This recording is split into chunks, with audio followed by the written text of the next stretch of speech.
श्री सीतारामचंद्र भगवान की जय। श्री राधा कृष्णचंद्र भगवान की जय। श्री गौरी शंकर भगवान की जय। यज्ञेश्वरी पूज्या श्री गौ माता की जय। जय जय श्री सीताराम। बंधुओं, मैं आचार्य अरविंद कुमार मिश्र आप सभी से आग्रह करता हूं कि आप हमारे YouTube चैनल को प्रयागराज सुरभि धाम के नाम से जो YouTube चैनल है उसको जो आप लाइक एवं सब्सक्राइब कर लें, ताकि हम कोई भी व्रत त्यौहार उत्सव के विषय में आपको कोई जानकारी अपने चैनल पे अपलोड करें तो वह जानकारी आप तक पहुंच सके और उसका आप सदुपयोग कर सकें। आज मैं आप लोगों को विष्णुशयनी एकादशी व्रत के महात्म्य, दान एवं पारण की विधि बताऊंगा।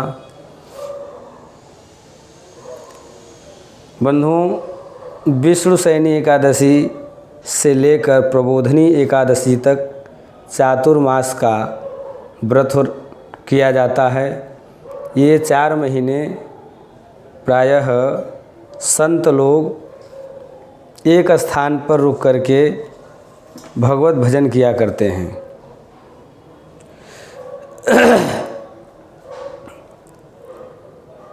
इसलिए चातुर्मास में यात्रा वर्जित किया गया है।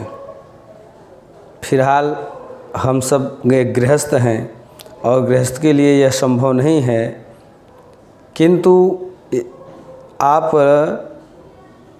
गृहस्थ भी एक छोटा सा उपाय करके चातुर्मास का व्रत का फल प्राप्त कर सकते हैं। वह उपाय आपको बता रहा हूँ। श्रावणे वर्जये शाकम दधि भाद्रपदे तथा दुर्ग मासयुजी त्याज्यम कार्तिके द्विदलम त्यजेत। सावन में पत्ते वाली सब्जी, साग की सब्जी न खाएं। भादों में दही, क्वार मास में दूध और कार्तिक में दाल न खा करके भी चातुर्मास का व्रत किया जा सकता है। अर्थात इन चारों चीज़ का परित्याग कर दें। सावन में साग न खाएं, भादों में दही न खाएं, कुआर में दूध न खाएं और कार्तिक भर दाल का प्रयोग न करके आप लोग चातुर्मास फल को प्राप्त कर सकते हैं। बंधुओं, अब हम हरिशयनी, विष्णुशयनी या शयनी एकादशी के महात्म्य को आपको बता रहा हूँ। युधिष्ठिर ने भगवान श्री कृष्ण से प्रश्न किया, प्रभु अब हमें हरिशयनी एकादशी की कथा सुनाइए।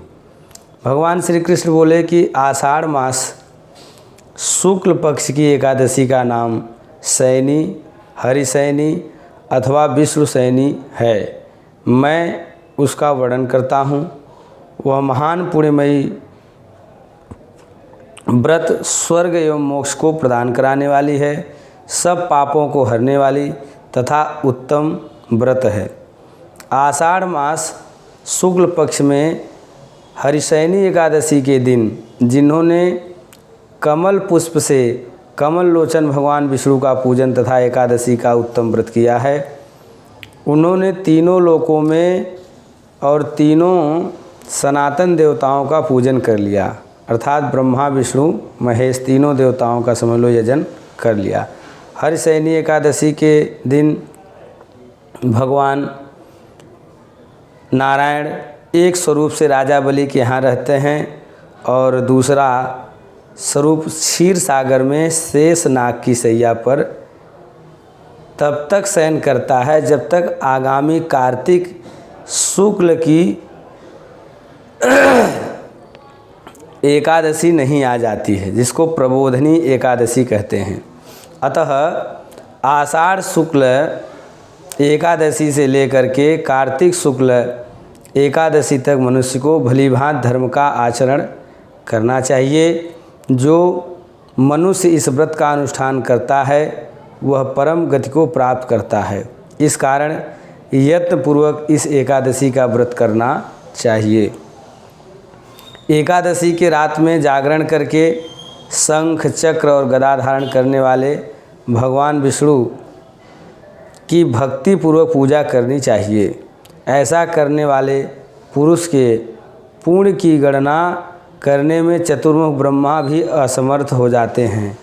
हे राजन, इस प्रकार भोग और मोक्ष को प्रदान कराने वाले सर्व पाप को हरने वाली एकादशी के उत्तम व्रत का पालन करता है वह जाति का चांडाल होने पर भी संसार में सदा मेरा प्रिय करने वाला है। जो मनुष्य दीपदान करके पलाश के पत्ते पर चातुर्मास में भोजन करता है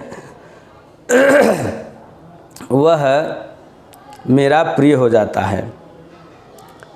चौमासे में भगवान विष्णु सोए रहते हैं, इसलिए मनुष्य को भी भूमि पर शयन करना चाहिए और ब्रह्मचर्य का पालन करना चाहिए। एकादशी के व्रत से ही मनुष्य सब पाप से मुक्त हो जाता है। अतः सदा इस व्रत को करना चाहिए, कभी भूलना नहीं चाहिए।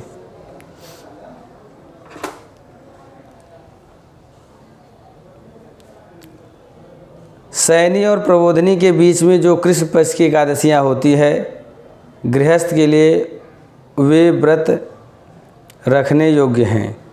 अन्य मासों की कृष्ण पक्ष की एकादशी गृहस्थ के रखने योग्य नहीं होती। अर्थात चातुर्मास में दोनों पक्ष की एकादशी रखनी चाहिए और अन्य महीने की केवल शुक्ल पक्ष की एकादशी व्रत रखनी चाहिए। अन्य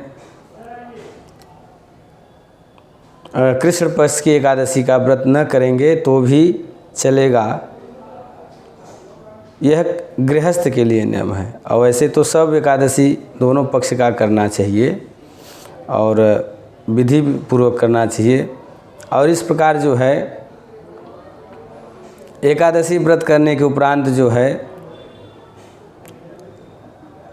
जिस दिन एकादशी व्रत जिस प्रकार से किया जाता है हम तो आपको सब पहले से ही बता दिए हैं कि ब्रह्म मुहूर्त में उठ करके स्नान ध्यान आदि करके भगवान श्री विष्णु का, राम जी का, शालिग्राम का यत्नपूर्वक यजन करना चाहिए और